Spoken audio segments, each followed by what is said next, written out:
নমস্কার বন্ধুরা, আপনারা কেমন আছেন? আশা করছি ভালো আছেন। আমাদের চ্যানেলে যদি আপনি প্রথম বা নতুন হয়ে থাকেন তাহলে অবশ্যই চ্যানেলটি সাবস্ক্রাইব করে দিন এবং ভিডিও ভালো লাগলে অবশ্যই লাইক, কমেন্ট এবং শেয়ার করবেন।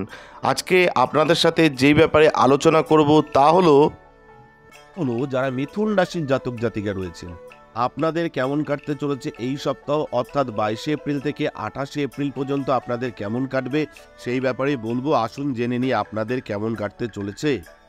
এই সপ্তাহে গর্ভবতী মহিলাদের বিশেষত তাদের স্বাস্থ্যের বিশেষ যত্ন নেওয়া দরকার। অন্যথায় যে কোনো ধরনের সংক্রমণের কারণে আপনাকে অনেক সমস্যার সম্মুখীন হতে পারে। চন্দ্র রাশি থেকে একাদশ ঘরে বৃহস্পতি অবস্থান করার কারণে এই সপ্তাহে আপনার কোনো পুরনো বিনিয়োগ, যেমন পৈতৃক সম্পত্তি, জমি, সম্পত্তি, নীতি ইত্যাদি কারণে আপনার আয় বাড়বে বলে আশা করা হচ্ছে। এমন পরিস্থিতিতে সেই অর্থ উপার্জন করার সময় আপনি এটি আবার কোনো ভালো স্কিমে বিনিয়োগ করার সিদ্ধান্ত নিতে পারেন। এটা সম্ভব যে পরিবারের একজন সদস্য যাকে আপনি আগে বিশ্বাস করেছিলেন এবং আপনার কিছু গোপনীয়তা শেয়ার করেছেন, এই সপ্তাহে আপনাকে বিশ্বাসঘাতকতা করতে পারে এবং অন্যদের কাছে আপনাকে প্রকাশ করতে পারে। অতএব এই ধরনের কোনো আশঙ্কা এড়াতে আপনার জন্য এটি ভালো হবে যে আপনি নিজের গোপন কথা বাড়ির অন্যান্য সদস্যদের কাছে বলুন যারা মিথুন রাশির জাতক জাতিকা রয়েছেন। এই সপ্তাহে আপনাকে সম্ভবত কর্মক্ষেত্রে কাজের বিষয়গুলি সমাধান করার জন্য শুরু থেকেই আপনার বুদ্ধিমত্তা এবং প্রভাব ব্যবহার করতে হবে। অতএব অন্যের সামনে হাসির পাত্র না হয়ে অন্যদের কাছে নিজের যোগ্যতা প্রদর্শন করুন এবং আপনার লক্ষ্য অর্জন করুন।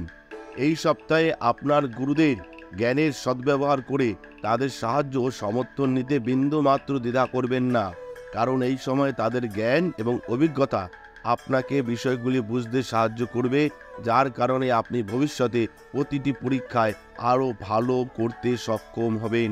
যারা মিথুন রাশির জাতক জাতিকা রয়েছেন, আপনাদের তো সার্বিকভাবে যে মিথুন রাশির কেমন কাটবে এই সপ্তাহ, অর্থাৎ 22 এপ্রিল থেকে 28 এপ্রিল পর্যন্ত কেমন কাটবে সার্বিক ব্যাপারে বললাম।